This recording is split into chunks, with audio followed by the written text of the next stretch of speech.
இயேசு கிறிஸ்துவில் பிரியமான சகோதர சகோதரிகளே, ஆண்டின் பொதுக்காலம் 26வது ஞாயிறை இன்று நாம் கொண்டாடுகிறோம். இன்றைய நாளிலே நம்முடைய வின்சென்ட் தே பால் சபையை சார்ந்த அந்த அங்கத்தினர்கள் இன்றைக்கு இந்த திருவழிபாட்டையும் சிறப்பிக்கின்றார்கள். நாமும் நம்முடைய தாராள உள்ளத்தோடு அவர்கள் வழியாக ஏழைகளுக்கு நாம் உதவ இருக்கிறோம்.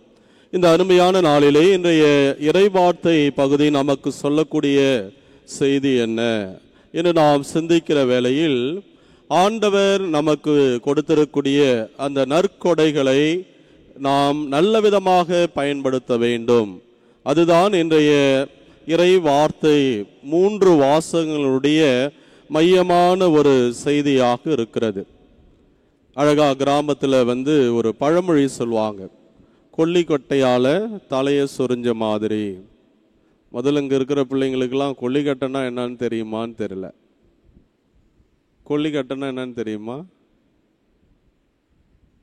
தெரியுமா தெரியாதா? தெரியுமா? தெரியாது. விறகு அடுப்பு தெரியுமா? விறகு அடுப்பில் இருக்கிற அது எரிகிற குச்சி தான் கொல்லிக்கட்டை அப்படின்னு சொல்லுவாங்க. அப்போ அந்த கொல்லிக்கட்டையால் தலையை சொரிஞ்சா என்ன ஆகும்? பொடி சொல்லு. கொல்லிக்கட்டையால் தலையை சொரியலாமா? நெருப்பால் தலை சொரிஞ்சா என்ன ஆகும்? பெரிய காயம்தான் ஆகும். இந்த பழமொழி கிராமத்தில் சொல்வதனுடைய நோக்கம், ஒரு பாட்டி அன்னைக்கு சமைக்க விரும்புச்சு.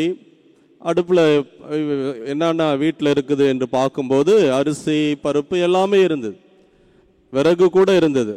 அதனால் பாத்திரத்தை வச்சு சமைக்கலாம் என்று தேடுகிற பொழுது தீப்பெட்டி இல்லை. அப்போ தீப்பெட்டி இல்லாதால அதில் ஒரு குச்சியும் இல்லை. என்ன போய் கடையில் வாங்கலான்னு சாயந்தரம் நேரம் ஆயிடுச்சு, கடையும் சாத்தியிருப்பாங்க. சரி, பக்கத்து வீட்டில் போய் அன்றைய காலகட்டங்களில் கிராமங்களில் எல்லாமே கடன் வாங்குவோம். எண்ணெய் கொஞ்சம் கொடு, அரிசி கொடு, அதுபோல் நெருப்பு வத்திப்பட்டி இல்லை, நெருப்பு பற்ற வைக்கணும், அதனால் வத்திப்பட்டி கொடுமான்னு பக்கத்தில் போய் கேட்குறாங்க. அந்த வீட்டில் என்ன பண்ணுறாங்க, வத்திப்பட்டி எடுத்து பார்க்குறாங்க, ஒரே ஒரு குச்சி தான் இருக்குது. ஐயோ, என்னால் இது தர முடியாது, வேணா என்னுடைய அடுப்புலேருந்து ஒரு கொல்லிக்கட்டை எடுத்துகிட்டு போய் நீ அடுப்பு பற்ற வச்சுக்கோ அப்படின்னு சொன்ன உடனே அந்த பாட்டி அந்த கொல்லிக்கட்டை எடுத்துகிட்டு வீட்டுக்குள்ளே வராங்க. வரும்போது வாசப்படி அருகாலில் மடார்னு தலை இடிக்குது. இடித்தவுடனே அந்த அம்மா கையால் தேய்ச்சிருக்கலாம், கையில் இருக்கிற கொல்லிக்கட்டையை மறந்து, அதான் எப்பவுமே வழக்கமாக கிராமங்களில் குச்சியால் தலையை சொறியிறது, முதுகு சொறியிறது இயல்பு. பாட்டி வழக்கமாக செய்கிற மாதிரி கொல்லிக்கட்டையால் தலையை சொரிஞ்சாங்க. நெருப்பும் அணைஞ்சு போச்சு, பெரிய காயம்தான் உண்டாச்சு. இது அழகான ஒரு பழமொழி. இந்த பழமொழி நமக்கு என்ன ஒரு செய்தியை கொடுக்கிறது என்று சொன்னால், நாம் பெறக்கூடிய நற்கொடைகள், நற்காரியங்கள், அதை நாம் நல்ல விதமாக பயன்படுத்த வேண்டும். நல்ல விதமாக பயன்படுத்தவில்லை என்று சொன்னால், அந்த பழமொழியிலே பாட்டி கொல்லிக்கட்டையால் சொரிஞ்சது போல அந்த நன்மையால் எந்த விதமான ஒரு பலனும் இல்லாமல் போய்விடும் என்கின்ற ஒரு செய்தியைத்தான் இன்றைய இறைவார்த்தை பகுதி நமக்கு தெள்ள தெளிவாக சொல்கிறது. இன்றைய இறைவார்த்தை 3 வாசகங்களிலும் பார்க்கிற வேளையில் 3 மனிதர்கள் தாங்கள் பெற்றுக்கொண்ட அந்த நற்கொடைகளை நல்ல விதமாக பயன்படுத்தாதனால் வந்த ஆபத்து என்ன என்பதைத்தான் மிக தெள்ள தெளிவாக நமக்கு சொல்கிறது. முதல் வாசகத்திலே எண்ணிக்கை நூலிலிருந்து நாம் வாசிக்க கேட்கிறோம். அதனுடைய பின்னணி என்ன என்று பார்க்கிற வேளையில், யாவே இறைவன் மோயிசின் தலைமையிலே இஸ்ராயல் மக்களை அந்த எகிப்து தேசத்திலிருந்து அழைத்து வருகிறார். ஏறக்குறைய 40 ஆண்டுகள் அந்த பாலைவனத்திலே பயணம். அப்போ மோசே ரொம்ப ஃபெடப் ஆயிடுறார். இந்த வணங்கா கழுத்துள்ள மக்களை வச்சுக்கிட்டு நான் படாத பாடுபடுறேன், எவ்வளவு சொன்னாலும் இவர்கள் புரிந்து கொள்வதே கிடையாது, எனக்கு என்னை ஏன் இவ்வளவு கஷ்டப்படுத்துறீங்க என்று மோயிசன் யாவே இறைவனுக்கு எதிராக முறையீடு செய்கிறார்.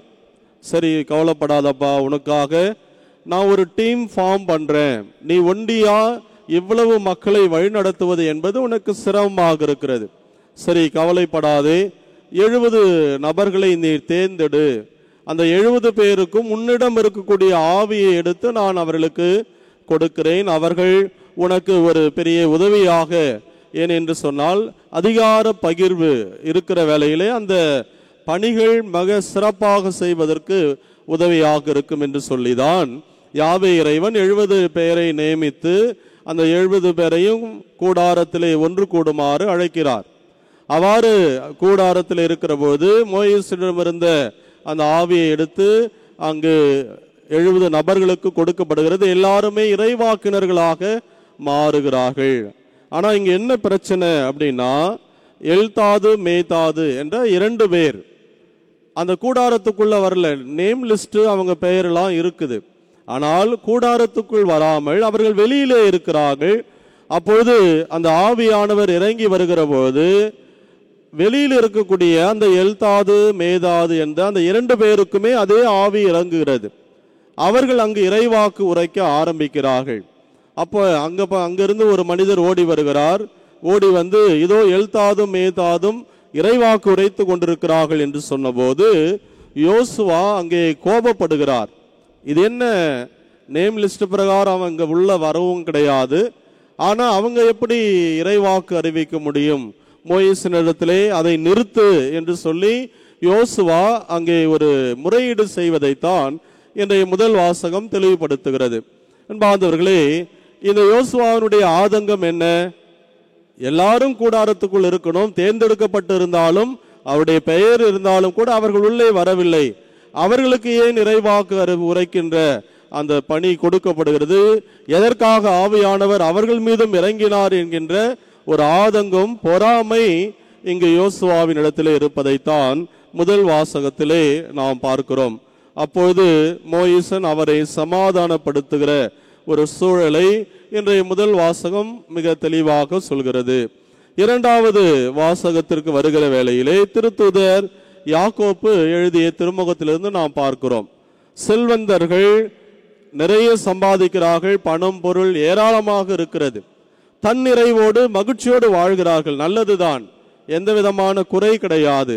ஆனால் அந்த செல்வந்தர்கள் இந்த பணத்தின் மீது இருக்கக்கூடிய பற்றின் காரணமாக தங்களிடம் பணியாற்றக்கூடிய அந்த உழைப்பாளிகளுக்கு உரிய ஊதியம் சம்பளம் கொடுக்காமல் தாங்கள் மட்டும் நன்றாக இருந்தால் போதும் என்ற சுயநலத்தோடு இருப்பதைத்தான் இரண்டாவது வாசகம் நமக்கு தெளிவுபடுத்துகிறது. எனவே இந்த கொடுக்காத கூலி இறைவனை நோக்கு கூக்குரலிடும் என்று ஆண்டவர் இன்றைய வாசகத்தின் வழியாக நமக்கு சொல்கிறார். இந்த உலகத்தில் இருக்கக்கூடிய பணம் படைத்தவர்கள், அதிகாரம் படைத்தவர்கள் இறைவன் நமக்கு கொடுத்திருக்கக்கூடிய மாபெரும் கொடையாக நாம் அதை ஏற்றுக்கொள்ள வேண்டும். ஆனால் அந்த கொடையை நாம் தன்னிறைவோடு வாழ்வதோடு நின்று விடாமல் அதை மற்றவர்களுக்கு தாராள உள்ளத்தோடு கொடுக்க வேண்டும். ஆனால் இன்றைக்கு தற்சார்பு எண்ணங்கள், தன்னை பற்றிய தான் மற்றும் நன்றாக இருந்தால் போதும் என்கின்ற அந்த சுயநலம்தான் அதிகமாக இருக்கிறதை ஒழிய, என்னிடம் இறைவன் ஏராளமான நல்ல காரியங்களை கொடுத்திருக்கிறார், அதை வைத்து நான் மற்றவர்களுக்கு நன்மை செய்வதற்கு நான் பயன்படுத்துவேன் என்ற அந்த மனப்பான்மை இன்றைக்கு குறைந்து வருவதைத்தான் இன்றைய இரண்டாவது வாசகத்திலே ஆண்டவர் மிக அழகாக குறிப்பிடுகிறார். அதே போல மூன்றாவது மனிதர்கள் என்று நற்செய்திக்கு வருகிற பொழுது நற்செய்தியிலும் கூட அங்கே நடப்பது என்ன என்று சொன்னால், இதோ நம்மை சாராத ஒருவர் பேய் ஓட்டி கொண்டிருக்கிறார் என்று யோவான் ஆண்டவர் இயேசுவிடத்திலே முறையீடு செய்கிறார்.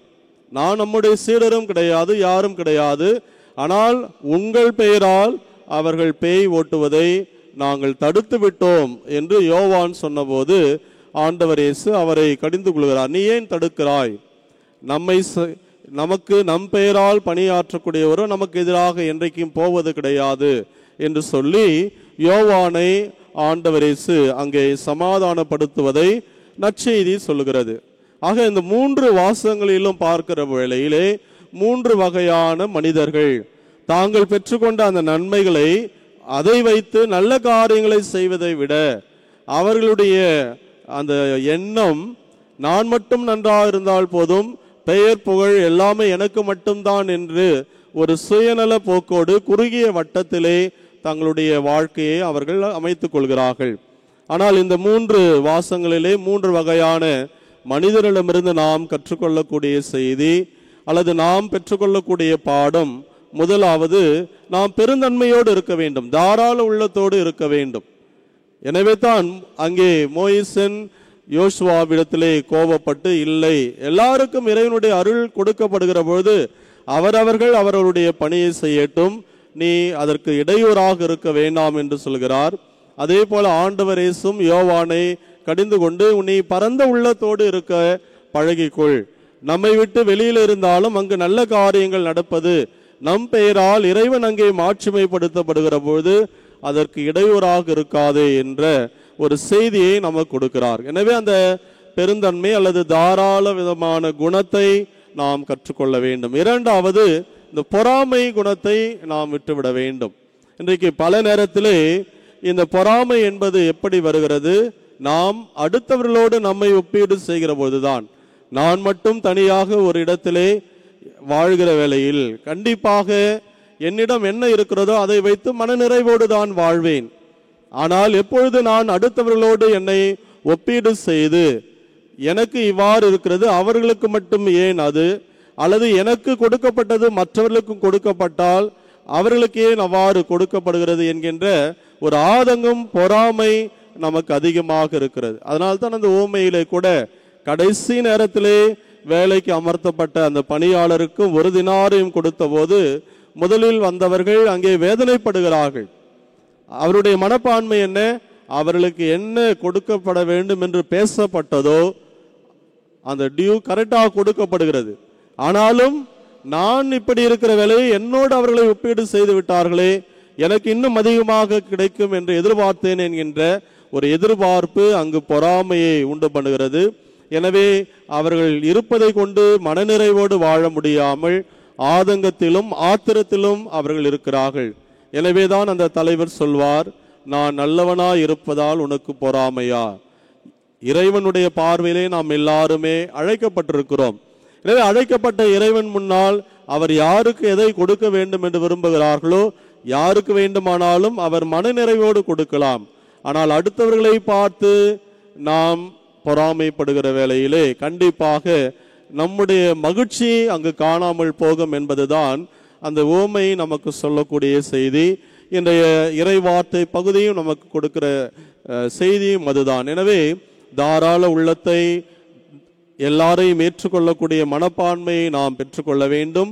இரண்டாவது, இந்த பொறாமை என்கின்ற அந்த குணத்தை நம்முடைய வாழ்க்கையிலிருந்து நாம் அகற்றி வாழ்கிற போது உள்ளதை வைத்து மனநிறைவோடு வாழ்வோம் என்பதிலே எல்லளவும் சந்தேகம் கிடையாது. எனவே ஆண்டின் பொதுக்காலம் 26வது ஞாயிறுடைய இறை வார்த்தைகள், இந்த 3 வாசகங்களும் நமக்கு கொடுக்கிற இந்த 2 வாழ்க்கை பாடங்களை நாம் வாழ்வாக்கி நல்லதொரு சிறப்பான ஒரு வாழ்க்கையை வாழ தொடர்ந்து ஜெபிப்போம். இறைவனேசு நம்ம நிறைவாக ஆசீர்வதிப்பாராக. ஆமீன்.